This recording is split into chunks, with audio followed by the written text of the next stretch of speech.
in the simplest way, I think what Dubai has done is they've shown the world that there's another way where a city can be developed, civilization can evolve, where maybe our Western ways are not the only way this can happen, and people can be happy and city can be thriving. And I think it's a remarkable example of that. And it's inspiring to be around. I mean, I love energy. I work all the time. I love my work. I love creating things.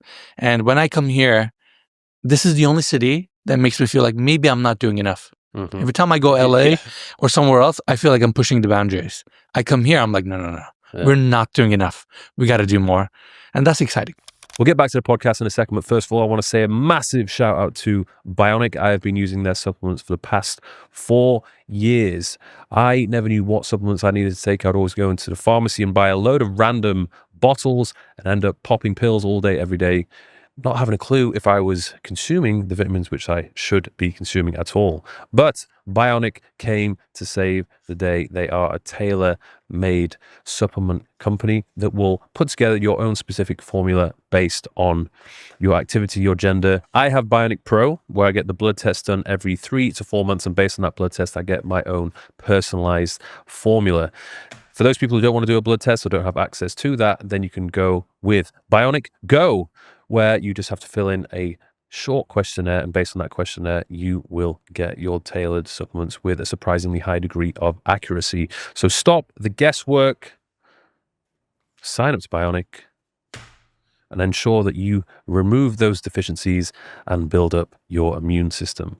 It's crazy. Even when I'm driving around and I'm looking up at, again, another new skyscraper, I'm like, is there really like that much demand?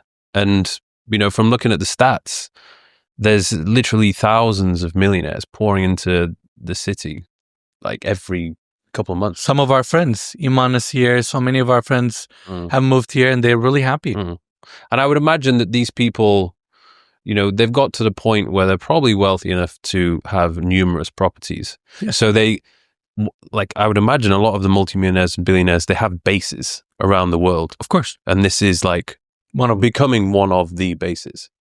Exactly. No, I think there are a lot of reasons why people are coming to Dubai. Obviously, I think the taxes are one of the important ones, especially if you're in Western countries, Europe, London,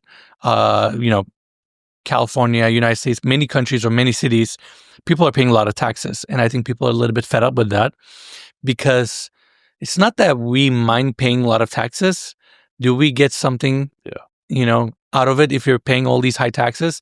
It's the opposite. The more higher taxes you pay, I feel like the worse of a city you get, ironically. So that's one aspect of it. I think the other aspect is safety. It's been a huge factor. I don't know what happened to the world the last 5-6 years, but I think the gap between the ultra wealthy and, low income and the middle audience is becoming bigger, but they're also losing their purchasing power. So there's a little bit of imbalance, quite a bit of imbalance when it comes to how the world and monetary systems are moving and how people are getting compensated.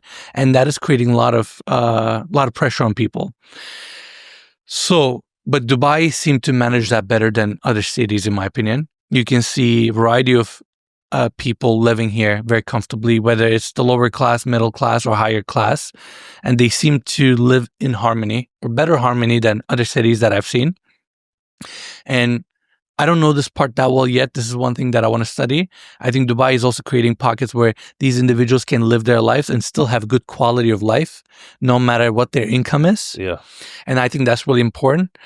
And the third part I see, especially with the wealthy crowd, they feel like they can enjoy their money here. And I can speak about this from my perspective. I live in Los Angeles. I'm careful when I wear my watches. I'm careful where I park my car, or I try to stay under the radar. I try to make sure where I'm going to a public place, it's relatively safe. I'm sitting at the right seat. I shouldn't feel that way, especially in the United States. But I do. It's unfortunate.